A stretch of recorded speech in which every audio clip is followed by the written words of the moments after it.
Marquis স্ট্রিটের অবস্থা কার্যত জনমানবহীন এক শ্মশানপুরীর মতোই। 50% দোকানটা এখন বন্ধ হয়ে গেছে। বাংলাদেশি যেটা থাকতো সেটা নেই, সেটা একটু ইফেক্ট পড়ছেই। আমরা প্যাসেঞ্জার নেই বললেই চলে, সারাদিনের মধ্যে 2টো গাড়ি চলছে। বাংলাদেশি পর্যটকদের আসা প্রবণতা কমে যাওয়ার ফলে এখানটা একটা অপরিহার্য ক্ষতি বলেই মনে করছেন। লাখ টাকা বিক্রি, সে বিক্রি যদি আমার একেবারে 2%, 3% নেমে আসে, তাহলে সে কি পরিস্থিতি হতে পারে। সেখানে তারা এখন ডেকে ডেকেও লোক পাচ্ছে না, সমস্ত টেবিল ফাঁকা।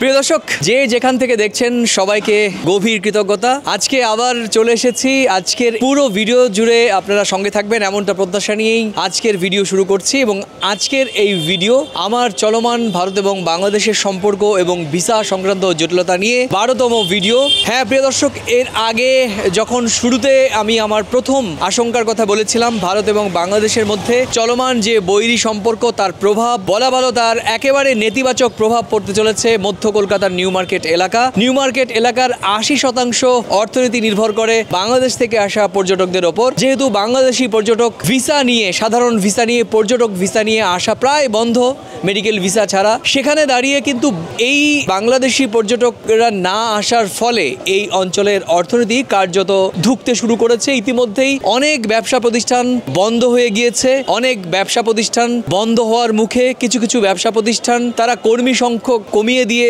ক্ষতি পোষানোর চেষ্টা করছেন। তো সব মিলিয়ে সামনেই পবিত্র রমজান মাস। এই রমজান মাসে কলকাতার এই নিউ মার্কেট অঞ্চলের কোটি কোটি টাকা বিনিয়োগ করেন ভারতীয় ব্যবসায়ীরা। শুধুমাত্র বাংলাদেশি পর্যটকরা আসবেন এবং তারা পবিত্র ঈদের এখান থেকে কেনাকাটা করবেন। কিন্তু বাস্তবতা এখন ভিন্ন কথা বলছে। বাংলাদেশি পর্যটকরা একদমই আসছেন না। মেডিকেল ভিসা নিয়ে যে সমস্ত পর্যটকরা আসছেন তারা শুধুমাত্র তাদের চিকিৎসার কাজেই সময় কাটাচ্ছেন। সে কারণেই এবার মধ্য কলকাতার নিউ মার্কেট এলাকা কার্যত এক শ্মশানপুরীতে পরিণত হয়েছে। দেখব সে সংক্রান্ত ভিডিও এবং যারা স্টেক হোল্ডার, এখানে যারা কোটি কোটি টাকা বিনিয়োগ করে ব্যবসা দিয়েছেন, বাংলাদেশি পর্যটক না আসার ফলে কতটা তারা ব্যবসায়িক ক্ষতি হচ্ছেন এবং কি পরিণতি হচ্ছে এবং আগামীতে তারা কিভাবে এই ব্যবসার ক্ষতি থেকে উত্তরণ করবেন, সে সমস্ত বিষয় আজকের এই ভিডিওতে তুলে ধরবো। আপনারা আমার সঙ্গেই থাকবেন। চলুন দর্শক, তাহলে ভিডিও দেখে নিই।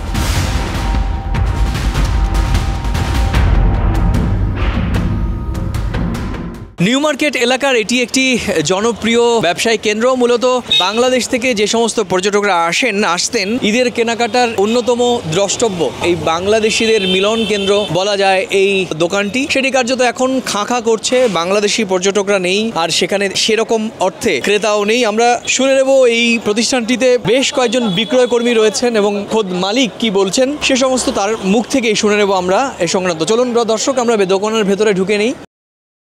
ঈদের জন্য আলাদা প্রিপারেশন করি আমরা, সেগুলো সব আছে। গতবারের থেকে এবারের ব্যবসা কতটা সফল হবে বা ব্যবসা উঠবে কিনা আপনারা কি ভাবছেন? এমনিও রমজানের সময় তো আমাদের বাংলাদেশি একটু কম হয়ে যায়। তো এখন যেরকম এই রমজানের আগে যেটা বাংলাদেশি যেটা থাকতো সেটা নেই, তো সেটা একটু ইফেক্ট পড়ছেই আমাদের নিশ্চয়ই। অনেক ব্যবসা প্রতিষ্ঠান বন্ধ হয়ে গেছে নিউ মার্কেটের আশেপাশে, ছোট ছোট ব্যবসা প্রতিষ্ঠান, খাবারের দোকান, ওষুধের দোকান। তো সেই অবস্থা দাঁড়িয়ে কোনো আশঙ্কা করছেন কিনা? আপনারা তো লোকাল ব্যবসার উপর অনেকটা নির্ভরশীল, তবু ভাববার কিছু নেই। এত পুরনো দোকান আছে, সেটাকে চালাতে তো হবেই, যে কোনো রকমে চালাতে তো হবেই। এক সময় এই দোকানে একেবারে লাইন দিয়ে ক্রেতারা বিভিন্ন তাদের পছন্দের প্রয়োজনীয় জিনিসপত্র, কাপড় জামা কিনতেন। এখন কার্যত ফাঁকা। যদিও ব্যবসায়ীরা বলছেন যে স্থানীয় ক্রেতারা অনেকটাই দখল করে নিয়েছেন বাজার, কিন্তু বাংলাদেশি পর্যটকদের আসা প্রবণতা কমে যাওয়ার ফলে এখানটা একটা অপরিহার্য ক্ষতি বলেই মনে করছেন ব্যবসায়ীরা। তারা বলছেন ঠিক 6 মাস হয়ে গেলেও পরিস্থিতি স্বাভাবিক হওয়ার কোনো লক্ষণ নেই। কবে স্বাভাবিক হবে পরিস্থিতি, সেই প্রশ্ন কিন্তু ক্যামেরার সামনে রাখলেন তারা।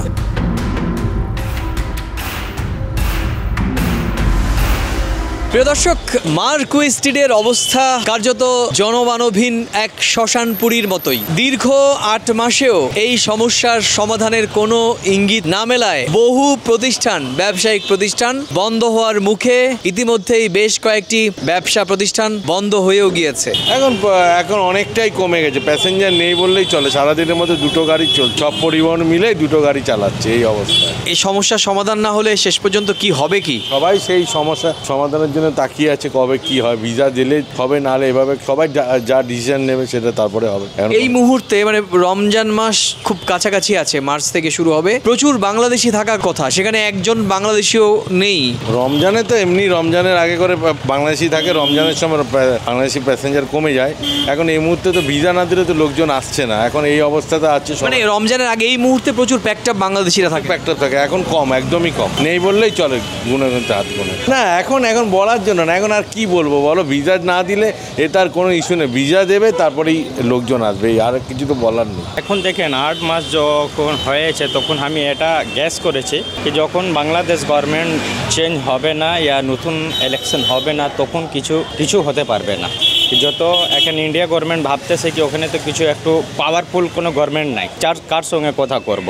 একটা পাওয়ারফুল গভর্নমেন্ট ছিল হাসিনা, এখন তো ওটা গন্ডগোল হয়ে গেছে। এখন নতুন একটা গভর্নমেন্ট আছে বাংলাদেশ, যখন চেঞ্জ না হলে তখন কিছু আমার গভর্নমেন্ট এখন কথা করবে না, এই আমার অপিনিয়ন আছে। আর এখন মার্কুই স্ট্রিট তো বিজনেস যেরকম আগে ছিল ওই রকম এখন আছে, মানে কোনো উন্নতি নেই। মানে এই অবস্থা হলে তো অনেক দোকান বন্ধ হয়ে যাবে। হ্যাঁ এখন তো যত মার্কেটে আমি দেখতেছি 50% দোকানটা এখন বন্ধ হয়ে গেছে। নেক্সট যখন লোক আসবে তখন দেখতে হবে। এখন তো বিজনেস লোক চেঞ্জ করে দিচ্ছে।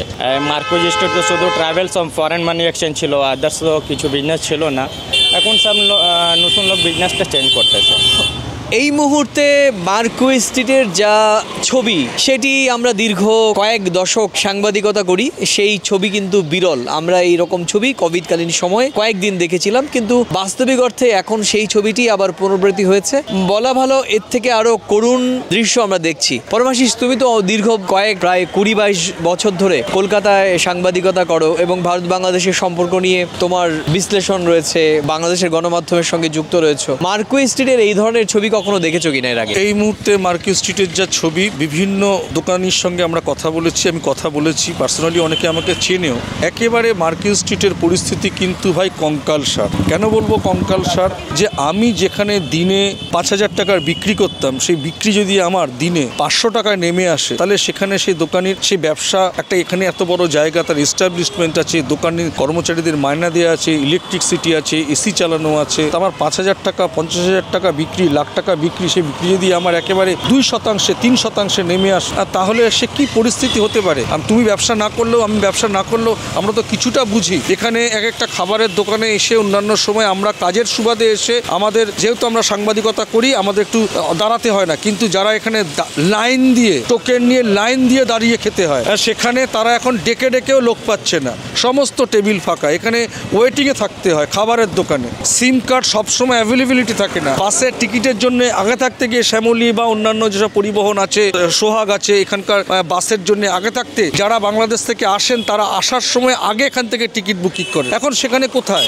সেখানে কি ধুধু করছে। মানে একটা টিকিট যদি বিক্রি হয়, কিন্তু একটা টিকিট বিক্রি করলে তো, বা 10টা টিকিট বিক্রি করলে তো একটা বড় বাসকে এত দূর নিয়ে যাওয়া যাবে না। তাহলে কোন জায়গায়, মানে খদ্দের কত পরিমাণ হলে একটা বাস এখান থেকে যেতে পারে? মানে বাস চালাতেও মালিকরা একেবারে ধুকছে, তাদের একটা আশঙ্কা। শুধু কি মার্কুই স্ট্রিটের ছবিটা এরকম দেখলে, মার্কুই স্ট্রিট, সাদার স্ট্রিট, রবি আহমেদ স্ট্রিট, পুরো গোটা new market, Dharmatala new market, Dharmatala যে সে হাটে খুচরো যা দোকানি রয়েছে, সে তাদের দোকানে যাও, রমজান মাস সামনে, এই অবস্থা যদি এখন হয়, বাংলাদেশিরা এই সময় প্রচুর পরিমাণে আসেন। দোকানিরাই বললেন, আমরা নিজেরাও কথা বলেছি বিভিন্ন সময়, কিন্তু এই পরিস্থিতি কবে হবে এরা কিন্তু দিন গুনছে। এক কথায় তারা মাছি মারছে। এখন এই পরিস্থিতি সামাল দিতে গেলে আমার মনে হয় দু দেশের ইতিমধ্যে কিন্তু অন্তর্বর্তী সরকারের সঙ্গে সঙ্গে আমাদের ভারত সরকার জানিয়েছে, পররাষ্ট্র মন্ত্রক, তারা ব্যবসা এবং যে সম্পর্ক ছিল সেই সম্পর্কের উন্নততর জায়গায় নিজের তারা কিন্তু আলোচনা চলছে। সামগ্রিকভাবে আমার যেটা মনে হয় প্রিয় দর্শক, পরমাশিস আমার বন্ধু সাংবাদিক, দীর্ঘ বছর কয়েক দশক ধরে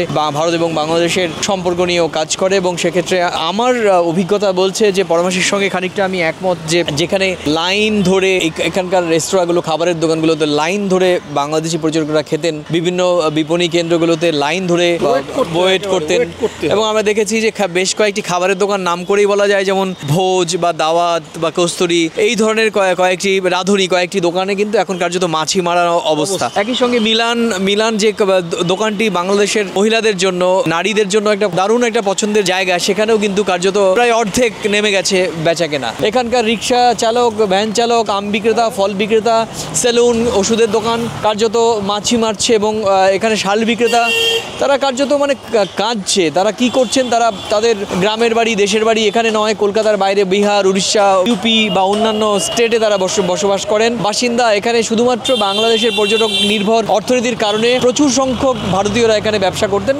এবং এখান থেকে টাকা পয়সা এখান থেকে নিয়ে তারা সেখানে পাঠাতেন, সংসার চলতো। তাদের সংসার চালানো কিন্তু দায় হয়ে গিয়েছে। এই মুহূর্তে গোটা ছবিটা সেটা প্রত্যাশিত ছিল না, কিন্তু আমি বরাবরই আমার প্রত্যেকটা ভিডিওতে আমি সেই আশঙ্কার কথা বলেছিলাম এবং বলেছিলাম যে সমাজ মাধ্যমের ভারতীয় অংশ এবং বাংলাদেশের কতিপয় অংশ ভারত এবং বাংলাদেশের সাধারণ মানুষের মধ্যে বিদ্বেষ ছড়ানোর কাজটা করেছেন খুব ভালোভাবে এবং 5 আগস্টের পরবর্তীতে সেটা একেবারে আনুষ্ঠানিক জায়গা পেয়েছে। বাংলাদেশের অভ্যন্তরে ভারত বিরোধিতা যেরকম একটা প্রাতিষ্ঠানিক জায়গা নিয়েছে, আবার ভারতের অভ্যন্তরেও এক শ্রেণীর মানুষ তারা বাংলাদেশের নামই শুনতে পারেন না এই মুহূর্তে দাঁড়িয়ে এবং সামাজিক যোগাযোগ মাধ্যমে কে কত বেশি কাদা ছোড়াছুরি করতে পারে এটা একটা অস্থির প্রতিযোগিতাও চলছে। তবে এই অবস্থা নিশ্চয়ই এই অবস্থার একদম শেষ হবে। দেখো, এই প্রসঙ্গে আমি একটা কথা বলতে চাই। আমাদের সঙ্গে বাংলাদেশের সঙ্গে যে ঐতিহাসিক সম্পর্ক, ইতিহাস আছে, ইতিহাস তার সাক্ষী, সেই জায়গা থেকে ভারতে বাংলাদেশের সম্পর্ক সামান্য কিছু বিদ্বেষে নষ্ট করা যাবে না। মানে তুই বলছো যে বিদ্বেষমূলক প্রচারণে নষ্ট হবে না, কিন্তু বাস্তবিক অর্থে দেখা যাচ্ছে যে ভারতে আসার ভিসা সাধারণ বাংলাদেশিরা যেমন পাচ্ছেন না, অন্যদিকে বাংলাদেশের অভ্যন্তরেও নানা ইস্যুতে ভারতের বিরোধিতা করা হচ্ছে। তো সব মিলিয়ে যে ছবি, সেই ছবিটা আমাদের এখন পর্যন্ত কোনো আশা জাগা নিয়ে ছবি নয়। এতক্ষণ ধৈর্য ধরে আমার এই ভিডিওটি দেখার জন্য সবার প্রতি গভীর কৃতজ্ঞতা। হ্যাঁ দর্শক, ভারত এবং বাংলাদেশের আমরা প্রতিবেশী, দুই দেশের মানুষ, স্বজন, বন্ধু, আত্মীয়, পরিজন। আমাদের মধ্যে ভুল বোঝাবুঝি থাকাটা খুবই স্বাভাবিক, কিন্তু সেটা মিটে যাবে, সেটাও স্বাভাবিক। ভালো থাকুন, সুস্থ থাকুন এবং সবাই নিরাপদে থাকুন। নমস্কার।